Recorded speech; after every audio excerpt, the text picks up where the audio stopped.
The Clippers are going to be one of the best teams in the Western Conference again. Time and time again, this team gets underrated by fans, by the media, and by players, and time again, they prove themselves to be better than what we think. Tyronn Lue has done a masterful job commanding the ship despite inconsistencies from Kawhi Leonard and Paul George over his 5-year tenure. Welcome to 30 Teams in 30 Days. Let's talk about how the Los Angeles Clippers are going to be a top 4 team in the West this year. So last year, LA was already a really good team. They finished 5th in the Western Conference, they won 50 games, 14th best offense, 3rd best defense in the league, while being a pretty average 3-point shooting team. However, it was after the All-Star break where the Clippers really became one of the elite teams in the NBA. They went 19-9, had the 4th best offense, 7th best defense, and 4th best net rating while improving their 3-point percentage. And then in the playoffs, they did lose in the first round, but they also managed to push the Denver Nuggets to 7 games, and Kawhi Leonard played really well, and he played the entire series. And that gives me some looming hope that the aging superstar still has something inside of him despite all the knee issues that we've seen from him in basically his entire LA time. So let's talk about the star level players and just some of the key guys on the Clippers because they're going to be the difference makers. So why not talk about Kawhi Leonard first? Kawhi Leonard is just no longer the guy that we know him as. He's way too inconsistent being able to play games, and he's a guy that will probably still miss at least 30 games in the upcoming season. But we know deep down his skill is still there. He may not be the pure lockup defender that goes on the #1 guy every single night anymore, but he is still a positive defender. He is still a 20+ point per game guy. He's still a good mid-range scorer, and last year he was a really good 3-point shooter, shooting over 40% and hitting 2 per game, some of the best marks of his entire career. But Kawhi Leonard is not the #1 on this team. When he's there, he's great, and he's a great #2, but this team currently belongs to James Harden. Harden in LA is something I've wanted to talk about for a while because LA has been a career revival for the Beard. His second year in Brooklyn was obviously not that great. Philadelphia was completely forgettable, and then his first year in LA was also pretty rough, but this year he completely turned it around. He averaged 23 points, 9 assists per game, was 10th in MVP voting, he was an All-Star and an All-NBA player again. He was clearly the best player on this Clippers team, and after the All-Star break, Harden was even better as he averaged nearly 25, 9, and 6. Unfortunately, that didn't carry into the playoffs too well, but James Harden is still one of the best isolation scorers, and he is one of, if not the best pick and roll ball handlers in the league right now. I don't know if he's quite there to be that #1 guy on a championship team, but clearly the Beard is still capable of being an all-star and all-NBA level player. That is always something to fear. But now James Harden has some really good players that I would call at least star level players for the Clippers. And right now, there are 3 other ones not counting Kawhi Leonard: Bradley Beal, John Collins, and Ivica Zubac. So let's start off talking about Bradley Beal, and I have a confession to make. As a Phoenix Suns fan, I actually don't hate Bradley Beal. I know it sounds crazy to say, but Bradley Beal was somehow the most overpaid player in the league, but the hate that he garnered made him one of the most underrated players in the league. The hate to his performance ratio was kind of unwarranted. Last year, Beal averaged 17, 3, and 3, being the 3rd man next to Devin Booker and Kevin Durant. He was just shy of shooting 50% from the field and 40% from 3. Overall, Beal was still a good scorer. He could still score in the isolation, he was still good from mid-range, and he had a really good season from 3, either pulling it up or off of the catch and shoot. He's going to be 32, but he is still a capable scorer. He's not the 30-point per game guy he was in Washington. He's not the guy that Phoenix thought they were trading for, but he is still an above average scorer who just needs to find himself in the right role on the right team. And I think LA might be that right team for him, especially because they got him on such a bargain. And Beal wants a long-term contract extension with the Clippers, and with everybody knowing not to give Beal a dangerous contract, he is going to have to earn it in this upcoming season. With the Clippers roster, it might actually be best for Beal to come off the bench, something he did in Phoenix, but I think he could be in a Manu Ginobili type of role where you still have him playing in the 4th quarter and in clutch moments, but you also just have him spending time with the bench, and I think that'll be really valuable for them. So Bradley Beal is a good signing, he's a good player, and now he's actually on a good contract, and because of Kawhi Leonard not playing as much, I think the Clippers are going to need his scoring, and I wouldn't be surprised to see Beal still in this high teens, maybe even 20 points per game for the Clippers. Next to talk about is John Collins. So the Clippers traded essentially Norman Powell for John Collins. Like I just mentioned, they brought in Bradley Beal, who at the very worst is probably 80% of Norman Powell, but at his best can be a better player than Norman Powell. So essentially they got the upgrade of John Collins for basically nothing.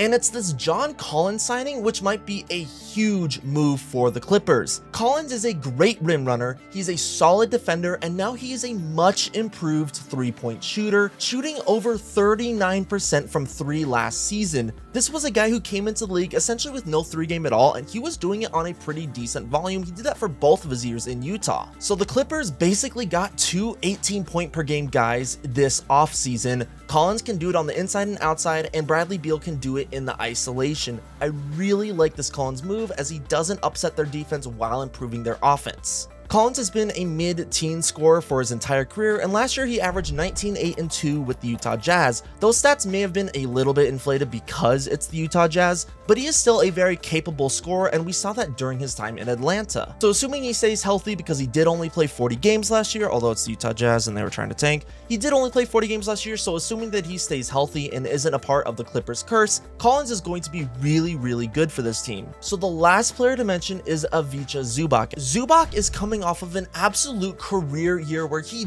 dominated the centers in the Western Conference. Last year, he averaged 17 points, 12.5 rebounds, almost 3 assists per game, shooting 63% from the field, adding in a block per game, and a PER of 22. Simply put, Zubac should have been an all-star last year, and games played wasn't an issue because he played 80 games. Zubac, aka Zublock, is just one of my favorite centers in the league. And on top of that, he is a great defender. He was all defensive second team, and he was the anchor of the Clippers defense. So with all 5 of their stars playing, either starting or coming off of the bench, but that being Harden, Leonard, Collins, Beal, and Zubac, I don't know if Zubac's going to be able to replicate that almost 17 points per night, but it is clear that him and Harden are one of the best pick and roll duos in the entire NBA.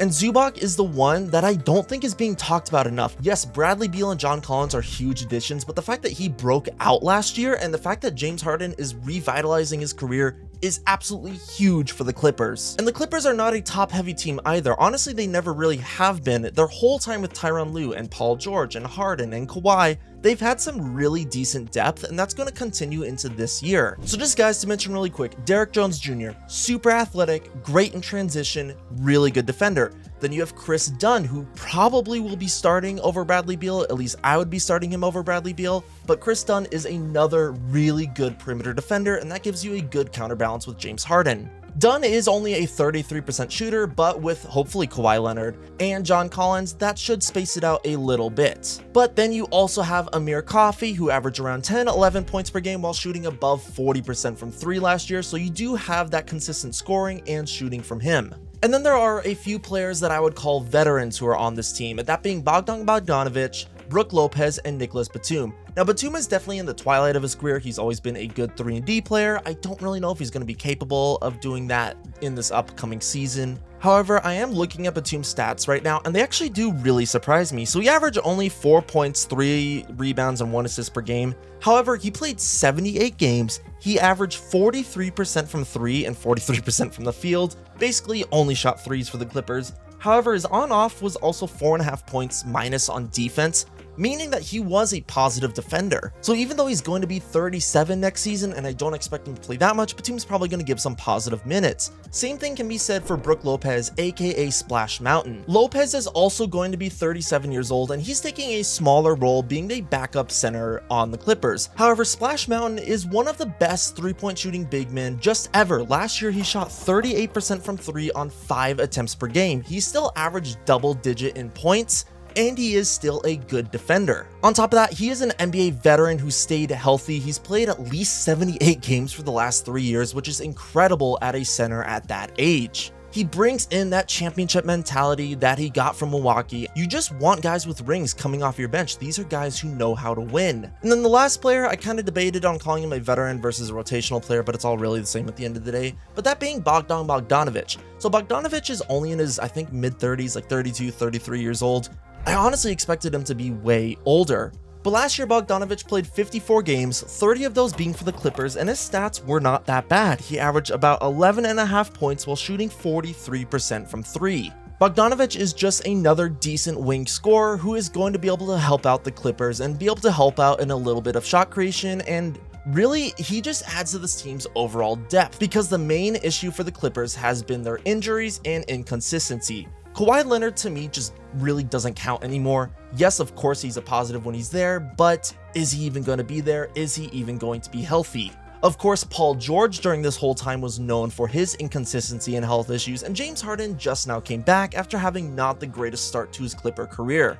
But yet the ship has been managed, and I give a lot of that credit to Tyronn Lue, one of my favorite coaches in the league and someone who I think is criminally underrated. I think a lot of that is to do with their depth despite their superstar injured players, but a lot of that credit needs to be given to Tyronn Lue, who also has Jeff Van Gundy on his coaching squad. Overall, the Clippers have a good combination of depth, star power, and coaching. While yes, this team might simultaneously be the NBA's retirement home, they are showing that despite being one of the oldest lineups in the NBA, they still might have something going for them, and there is still a reason to fear them. After all, these guys are still in the league and are still high-level players for a reason. Clippers are again one of the most underrated teams in the league, and it is time to stop counting them out. Yes, this might be the last year that they can truly compete at the top, but this might be the best chance that they have ever had, and this is the time to pay attention to them.